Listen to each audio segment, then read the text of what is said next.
এবার অ্যানাকন্ডার আদলে তৈরি হলো দক্ষিণ ২৪ পরগনার ইন্দ্রামোড় সার্বজনীন দুর্গা উৎসবের নজর কাড়া মণ্ডপ। ঢোলাহাট থানার অন্তর্গত এই পুজো ইতিমধ্যে মানুষের আকর্ষণের কেন্দ্রে। বিশাল সাপের মুখ দিয়ে প্রবেশ করতে হয় দর্শনার্থীদের, আর ভিতরে গহ্বর পেরিয়ে মূল মঞ্চে প্রতিমা দর্শন, যেখানে দেবী দুর্গা অসুর নিধনে রত। পুজোর অষ্টমীতে উপস্থিত ছিলেন সুন্দরবন পুলিশ জেলার এসপি বৈভব তিওয়ারি সহ পুলিশ প্রশাসনের একাধিক কর্তারা। দেখুন, প্রতি বছরই বিশেষ থিমে মণ্ডপ তৈরি করে নজর কাড়ে ইন্দ্রামোড় সার্বজনীন দুর্গা উৎসব কমিটি। এবারের থিম অ্যানাকন্ডা।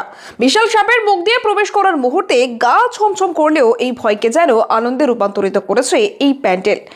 সাপের শরীরের ভেতর দিয়ে সর্পিল পথে এগোতে এগোতে দর্শনার্থীরা পৌঁছে যাচ্ছেন মূল মঞ্চে, যেখানে শিল্পীরা অনবদ্য কারুকার্যে ফুটিয়ে তুলেছেন মহিষাসুর মর্দিনী রূপে দেবী দুর্গাকে।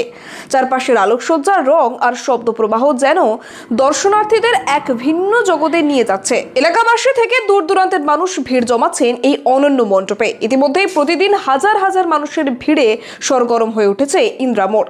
দর্শনার্থীদের মধ্যে অনেকেই বলছেন, এরকম অভিজ্ঞতা আগে কখনো হয়নি। পুজোর আনন্দে ভরপুর পরিবার, শিশু থেকে শুরু করে বৃদ্ধারা সবাই একসঙ্গে উপভোগ করছেন এই বিশেষ থিমের মণ্ডপ। উৎসব প্রাঙ্গণে উপস্থিত হয়েছিলেন সুন্দরবন পুলিশ জেলার এসপি বৈভব তিওয়ারি, ঢোলা থানার আইসি দেবাশিস রায়, এসডিপিও এবং ডিএসপি জোনাল। মণ্ডপ ঘুরে দেখেন তারা এবং আয়োজকদের এই অভিনব প্রচেষ্টাকে সাধুবাদ জানান। শুধু মণ্ডপ নয়, 4 দিনের পুজোয় সাংস্কৃতিক অনুষ্ঠান, আরতি, সামাজিক কর্মসূচি নিয়েও ব্যস্ত সময় কাটাচ্ছে ইন্দ্রামোড় সার্বজনীন দুর্গা উৎসব কমিটি। পুজো উপলক্ষে সাজো সাজো রব এখন গোটা এলাকা জুড়ে।